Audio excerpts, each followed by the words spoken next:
Саламатсыңар балдар. Бүгүнкү сабактын темасы мен чоңоюп жатам. Биздин сабактын максаты силерди адамдын өнүгүү баскычтары менен, ошондой эле өспүрүм курактагы физиологиялык жана психологиялык өзгөрүүлөр менен тааныштыруу. Адамдын биологиялык курагы бир нече мезгилдерге бөлүнөт. Ымыркай 3 жашка чейин, бала 3 жаштан 7 жашка чейин. Кенже мектеп курагы 7ден 10 жашка чейин. Өспүрүм мезгил 10дон 18 жашка чейин. Улан мезгил 17ден 21 жашка чейин. Жетилген курак 20дан 55 жашка чейин. Улгайган курак 55ден 75 жашка чейин. Улгайган курак 75ден 90 жашка чейин.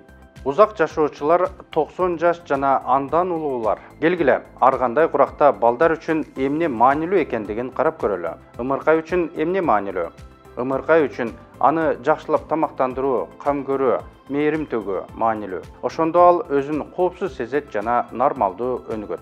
3-5 жаштагы бала үчүн эмне маанилүү? Баланы курчап турган чөйрө кызыктыра баштайт. Ал үйдөгү оюнчуктарды жана аларды эмне кылуу керектигин изилдейт. 6-7 жаштагы бала үчүн эмне маанилүү? Болжол менен 6 жашында балдар окуганды каалашат. Алар китептер, калемсаптар жана башка мектеп шаймандарына кызыгат. Мектепке барууну каалашат. Мектепте алар ийгиликке жетүүгө, жакшы баа алууга, мугалимдердин мактоосуна жетүүгө умтулушат.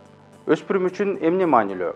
Өспүрүм куракта окуу мурдагыдай эле маанилүү, бирок өспүрүмдөрдү достор кызыктырат. Алар менен мамиле түзүүнү каалашат.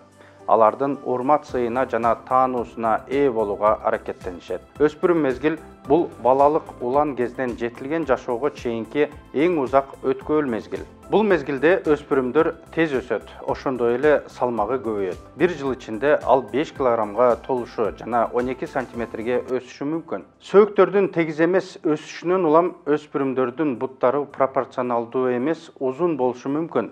Ошондой эле кыймылдардын координациясынын айрым бузулуулары кездешет. Дүрбөлөңгө түшүүнүн кереги жок. Бул нормалдуу.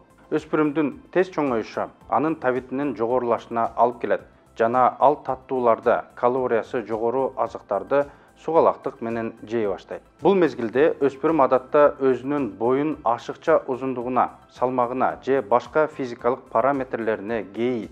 Эмоционалдык абалдын өзгөрүүлөрү жүрөт жана жаңы керектөөлөр пайда болот. Анын ичинде достор менен пикир алышууга болгон керектөөлөр пайда болот. Өспүрүмдө болуп жаткан бардык физиологиялык жана психологиялык өзгөрүүлөр дээрлик табигый болуп саналат жана алар жекече.